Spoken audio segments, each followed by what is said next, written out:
특수교육학개론 오늘 6장 1차시 함께 얘기 나누도록 하겠습니다. 6장은 통합학급의 교육과정 운영입니다.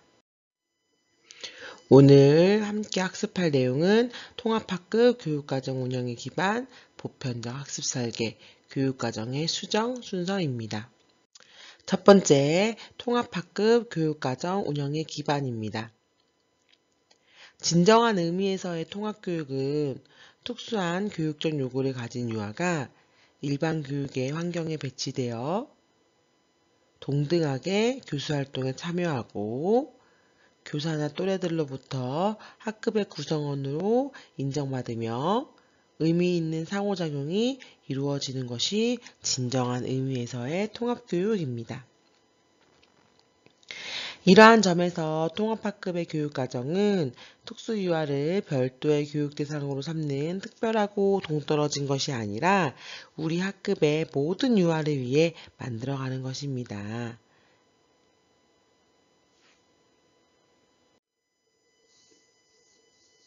통합학급 교육과정은 첫 번째, 개별 유아의 교육적인 요구를 반영해야 되고, 두 번째, 질 높은 일반 교육과정을 운영해야 됩니다. 그중 먼저 개별 유아의 교육적 요구 반영에 대해 살펴보도록 하겠습니다.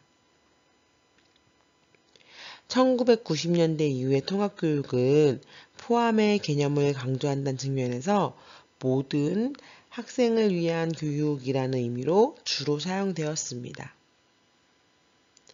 2019 개정 누리과정에서도 모든 유아가 편견이나 차별 없이 양질의 교육적 경험을 할 수 있는 것이라고 강조되었습니다. 이는 학급을 구성하고 있는 모든 유아들을 각각의 독특한 교육적 요구를 가진 존재로 여기며 특수유아 또한 다른 유아들과 마찬가지로 개별적 요구를 가진 유아 중 한 명으로 인식하는 관점입니다. 각 유아들이 가진 다양한 교육적 요구를 수용할 수 있는 교육이야말로 진정한 통합교육입니다. 통합교육은 특수교육 대상자의 배치 장소, 시간만의 문제가 아니라 모든 학생의 다양성을 존중하는 하나의 방식으로 이해되어야 되고, 이를 위해서는 개별 학생의 요구에 적합하게 교육이 제공되어야 합니다. 효과적인 통합교육을 위해 교사는 유아들의 개별적 특성과 요구에 관한 정보를 파악하여 교육과정 수립의 기초자료로 삼아야 합니다. 유아의 개별적 특성과 요구에는 흥미, 선호도, 요구, 발달 수준, 현행학습 수준, 생활 연령에 적합한 기술, 현재 할 수 있는 일상생활 기술, 장애 유형에 따른 특성, 행동 특성, 학습 및 발달에서의 강점과 어려운 점, 또래와의 사회적 관계, 가족의 특성 등에 관한 정보가 포함되어 있습니다. 특히 통합학급 교사는 특수유아의 교육적 요구를 구체적으로 파악하고 이를 반영하여 교육을 실시하여야 합니다.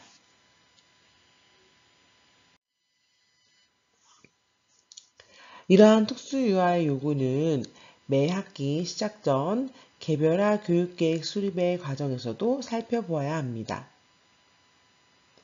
개별화 교육계획에는 유아의 발달적 특성, 장애와 관련된 특성, 특수교육 관련 서비스 현황, 학부모의 요구, 이러한 것들이 기술되어야 됩니다.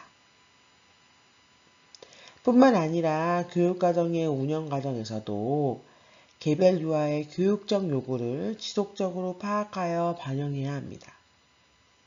개별 유아가 선호하는 놀잇감, 놀이, 공간, 또래를 살펴보고 유아의 건강 상태, 기분, 주의 집중 특성, 진전도 등이 교육과정 운영에 반영될 수 있습니다. 예를 들어 감기에 걸린 유아의 상태를 자주 점검하고 바깥놀이 시간에 활동적인 놀이 대신 가벼운 산책을 하도록 권해보거나 참여를 주저하는 유아에게 도우미 역할을 부여하거나 그림 그리기를 기피하는 유아가 좋아하는 또래 옆에 앉도록 하는 등 유아들의 각기 다른 요구를 민감하게 찾아내어 적절히 지원할 수 있습니다. 또 인지 발달이 느린 유아를 위해 조각수가 적은 퍼즐도 함께 비치하거나 주의 집중 시간이 짧은 유아를 조용하고 정돈된 공간으로 안내하거나 사물함의 위치를 혼돈하는 유아들을 위해 색테이프를 붙여주거나 보이는 곳에 이름을 표시해주는 등 개별 유아의 특성을 반영하여 환경을 구성할 수 있습니다. 이거는 일반 유아와도 굉장히 맥락이 통하는 부분이죠. 일반 유아도 유아 존중, 그렇죠? 유아의 입장에서 개별적인 속도에 따라서 놀이를 통해 학습하고 발달할 수 있도록 우리는 지원해야 할 것입니다. 두 번째는 질 높은 일반교육과정 운영입니다. 통합교육이 일반교육 환경에서 특수유아를 포함한 모든 유아에게 의미 있는 경험을 제공하기 위한 것이라면 교육 내용이 되는 교육적 경험은 일반교육과정을 기반으로 구성되어야 됩니다. 통합교육에서 효과적인 교수를 위한 구성요소의 기반은 우선 질 높은 일반교육과정을 운영하는 것입니다. 이것만으로 특수유아가 충분히 교육에 참여하지 못할 때 교육과정에 대한 수정을 실시해야 합니다. 이것만으로 또 한계가 있을 때 일가 운영 중에 특수유아의 교육 목표를 위한 교육활동을 첨가하여 삽입 학습 기회를 마련하고 특수유아에게 교사가 지속적인 지원을 제공하는 명시적 교수, 마지막 다음 단계에서 실시해야 될 것을 제안합니다. 그림 6-1 127페이지에 PPT에 보이는 그림이 함께 나와 있습니다. 방금 설명한 것처럼 통합교육에서 효과적인 교수를 위한 구성요소 모형으로 우선적으로는 질 높은 일반교육과정, 한계가 있다면 교육과정을 수정하고 교수를 적합해야 됩니다. 또 이것만으로 한계가 있을 때는 특수유아의 교육 목표를 위한 교육활동을 첨가하여 삽입 학습 기회를 마련하고 또 이마저도 한계가 있다면 특수유아에게 교사가 지속적인 지원을 제공하는 명시적 교수가 마지막 단계입니다. 그림 한번 살펴보도록 하겠습니다. 교사들은 일반교육 과정에서 특수교육 대상자의 교육적 요구가 반영되도록 하며 모든 유아를 위한 지원체계와 연속체 안에서 개별 유아에 대한 지원을 제공하여야 합니다. 즉, 특수유아도 가능한 한 일반적인 방법으로 학습하도록 기회를 제공하여 제한을 최소화하도록 하고 배움이 일어나기 어려운 때에만 차별화된 지원을 제공하는 것이 바람직합니다. 또래와 달리 다른 도구를 활용하거나 다른 공간에서 활동하거나 다른 성인의 지원을 받는 것은 특별한 지원이 될 수도 있지만 이는 역으로 함께 배우고 또래와 상호작용하고 자립기술을 익힐 기회가 제한되는 것입니다.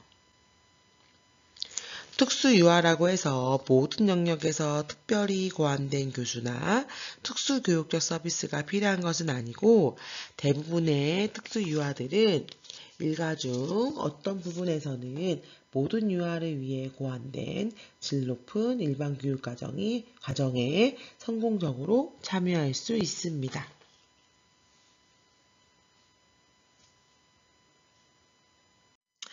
2019 누리과정 살펴보면 누리과정 해설서에 질 높은 일반교육과정 운영을 위한 편성, 운영 기준을 다음과 같이 제시하고 있습니다. 첫째, 1일 4시간에서 5시간을 기준으로 편성해야 합니다. 지난 수업 시간에도 한번 이 교육 실수, 교육 일수에 대해서 강조해서 이야기한 적이 있는데요. 어쨌든 우리는 어린이집에 근무하기 때문에 어린이집 운영에 대한 그리고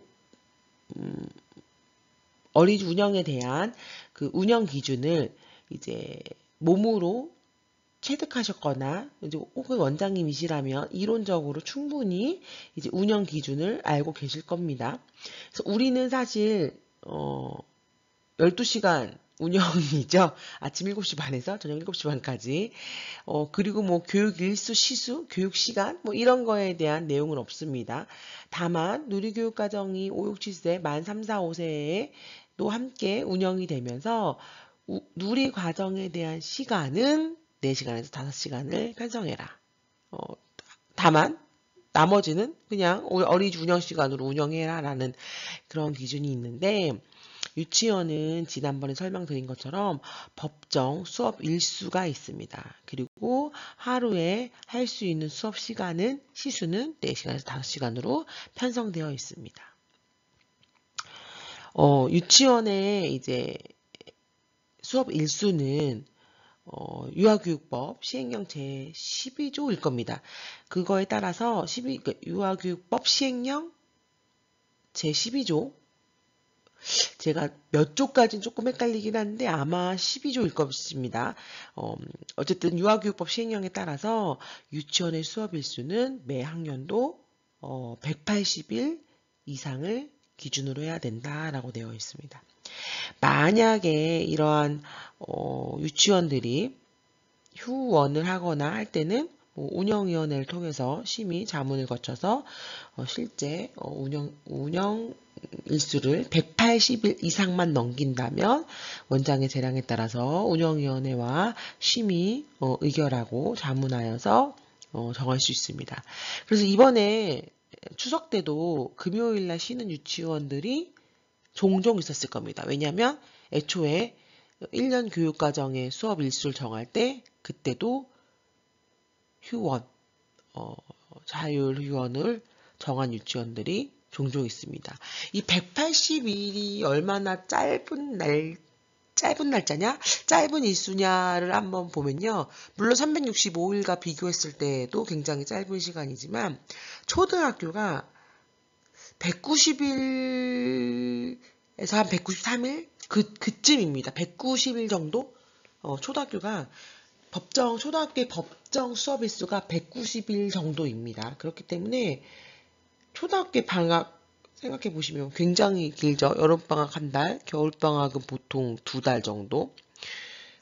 그렇기 때문에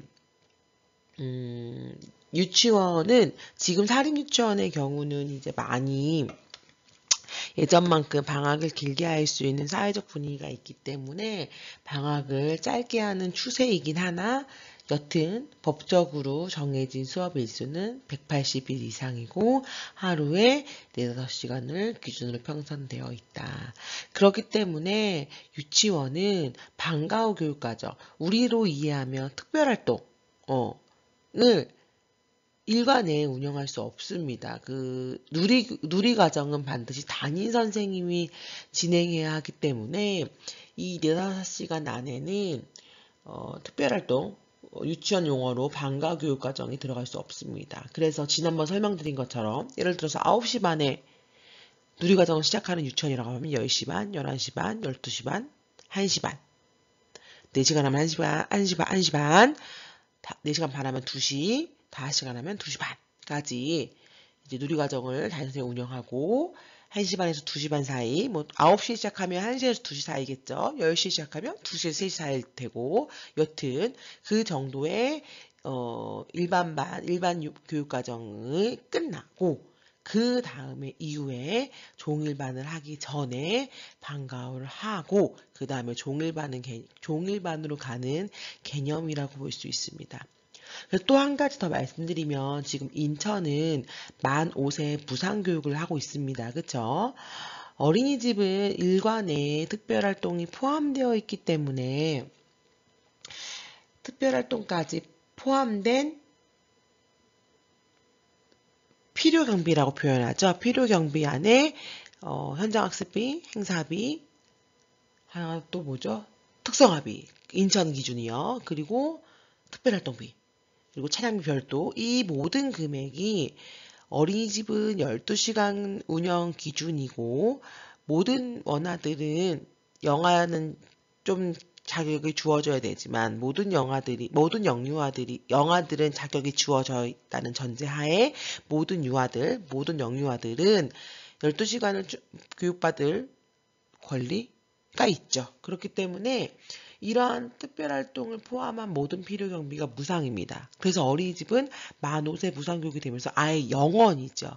그렇지만 유치원은 일반 교육과정의 무상교육이기 때문에 방과후 교육과정의 비용은 아직 지불합니다. 왜냐하면 이거는 부모의 선택에 따라서 이루어지는 선택적 교육이고, 일반 교육과정 안에 포함된 모든 유치원이 반드시 해야 하는 일반 교육과정이 아니기 때문에 지금 현재 인천 만 5세에 무상교육이 되고 있지만 유치원은 개념이 다르기 때문에 이 방과후 교육과정에 대한 비용은 지불한다.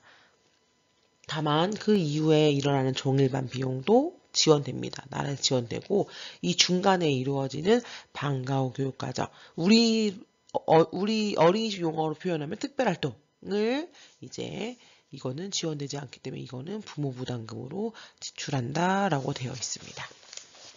그래서 여튼 굉장히 어린이집과 유치원의 큰 차이점이기 때문에 제가 이 교육 일수 나올 때마다 계속 강조해서 설명드리고요.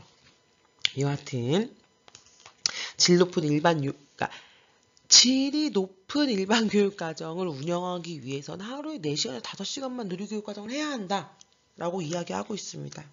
맞죠, 이게? 그쵸? 그래서 하루에 4-5시간을 기준으로 편성하는 것이 첫 번째 기준입니다.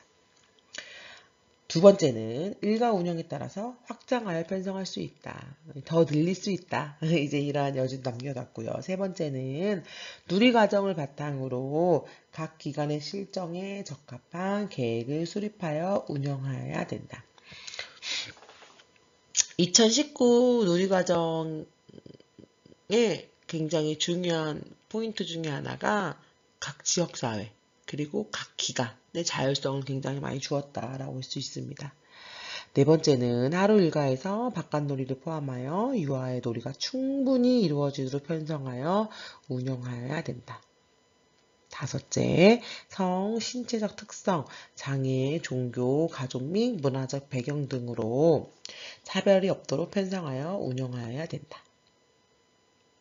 여섯 번째, 유아의 발달과 장애 정도에 따라서 조정하여 운영한다. 우리 과목과 너무나 일치하는 내용의 운영 기준입니다. 그리고 일곱 번째, 가정과 지역사회와의 협력과 참여에 기반하여 운영해야 된다. 마지막으로는 교사 연수를 통해서 누리과정의 운영이 개선되도록 함을 강조하였습니다. 지난번에 또 말씀드린 것 같긴 한데 1시간 이상 놀아라, 영화는 30분 이상 놀아라, 뭐 영세는 주 몇 회 놀아라 이런 얘기 없습니다. 하루 일과의 바깥놀이를 포함하여 충분한 놀이를 제공해야 된다. 그런데 이러한 것들은 어떻게 이루어질 거냐? 교사 연수를 통해서 계속 끊임없이 나라에서 교육부에서 교사 연수 시킬 거야. 그래서 교사가 1시간 30분 기준 주지 않더라도 놀이의 중요성에 대해서 너무나 잘 알고 있고 이러한 놀이를 바깥놀이까지 포함하여서 충분히 할 수 있게 해야 돼. 그래서 놀이 주제에 따라서 바깥놀이가 2시간이 됐고 3시간이 될 수도 있고 또 어떤 놀이 주제에 따라서 바깥놀이가 다소 적더라도 실내 놀이로 충분히 혹은 실내에서 대구중 놀이로 충분한 놀이를 제공하는 게 중요한 거야 라는 게 포인트입니다. 바깥놀이 1시간 중요하지 않습니다. 주제에 따라서 충분한 놀이를 제공할 건데 거기 안에 반드시 바깥놀이를 포함해봐. 너네가 교사 연수를 통해서 너네가 기본적으로 놀이가 너무너무 중요해. 꼭 의무라서 1시간 늘 거야가 아니라 너무나 당연. 우리가 아침, 저녁 새끼 먹는 것처럼 우리 새끼 먹는 거 당연하잖아. 새끼 먹는 게 안 당연한 사람도 있을 수 있죠. 뭐 하루에 한 끼, 2끼 먹을 수도 있지만 어쨌든 여하튼 밥 먹는 게 당연한 것처럼 우리 유아들이 유치원에 와서 충분히 놀이하는 게 너무나 당연한 거고 그게 우선순위가 돼야 되고 바깥 놀이가 우선시 돼야 되는 게 너무나 당연한 거야 라는 것들이 교사의 너무나 당연한 이 마음속, 몸속, 머릿속에 다 들어갈 수 있게 교육을 시킬 거야가 포인트입니다. 그래서 선생님들도 너무 끊임없이 얘기를 듣고 그쵸 귀에 딱지가 않도록 들어서 지겹겠지만 놀이 너무 중요하다. 반드시 바깥놀이가 포함되게 충분하게 놀이를 제공해야 된다. 다만 그거는 주제에 따라서 그리고 너네 반 구성에 따라서 반 상황에 따라서 교사가 알아서 해. 기간의 실정에 맞게 적합하게 운영해. 지역사회를 살펴보고 알아서 운영해 라는 것입니다. 굉장히 자율성을 많이 줍니다. 이제 두 번째는 통합학급을 효과적으로 운영하기 위한 또 하나의 원리는 보편적 학습 설계입니다. 이것은 특수유아뿐만 아니라 모든 유아들이 갖고 있는 학습에서 고려해야 하는 다양성을 인식하고 이들의 학습 접근권과 학업 성취권을 최대한 보장하기 위해 적용하는 학습 설계 원칙입니다. 보편적 학습 설계는 모든 사람들의 건물에 대한 접근권을 보장하기 위해 설계 초기부터 건물이나 시설, 물품을 기능적으로 설계하도록 하여 장애인에 대한 편의시설을 부가적으로 설치하거나 변경하는 등의 소모적인 방식을 지양하는 건축의 원리인 보편적 설계에서 영향을 받았습니다. 보편적 설계 원리는 점차 건축 외의 전반적인 분야에도 확대되어 근래에는 모든 사람들이 차별이나 불편함을 느끼지 않고 이용 가능하도록 하여 처음부터 이렇게 계획하여 제품, 환경, 서비스를 디자인하는 것으로 정의되고 있습니다. 보편적 설계의 원리는 다양한 능력을 가진 사람들에게 두루 유용한 설계를 하여 공평한 사용을 할 수 있어야 되고요. 개별적인 다양한 선호와 능력에 따라서 조정할 수 있는 설계를 해야 되는 사용수의 융통성의 원리가 있습니다. 사용자의 경험, 지식, 언어기술, 현재 관심의 수준에 관계없이 이해하기 쉬운 설계인 단순하고 직관적으로 사용할 수 있어야 합니다.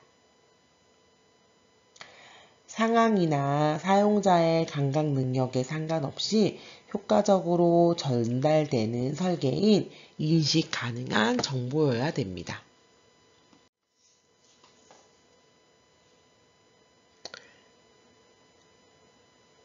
돌발적이거나 의도하지 않은 행동에 의한 부정적 결과나 위험을 최소화한 설계인 이러한 오류에 대한 포용성이 있어야 되고 최소한의 노력으로 효율적이고 편리하게 사용할 수 있는 설계인 적은 신체적 노력으로도 사용할 수 있어야 됩니다.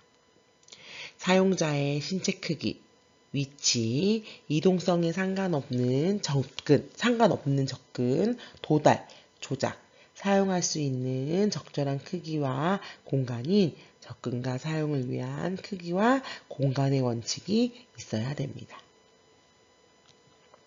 우리 129페이지 그림 6-2이기도 하고요. 우리 유니버설 디자인에 대해서 예전 시간에 한번 함께 굉장히 많은 시간을 더 살펴보았지요.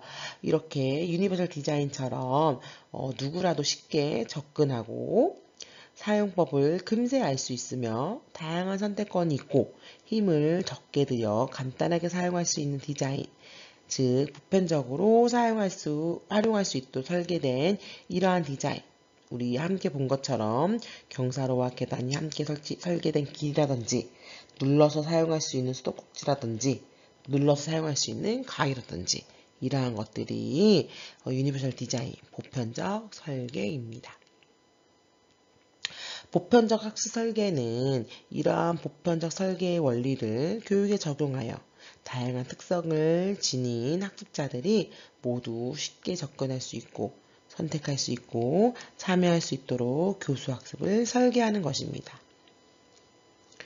요구, 흥미, 특성 등이 다양한 유아에게 학습에서의 장벽을 낮추고 접근성을 높여주고자 하는 것입니다.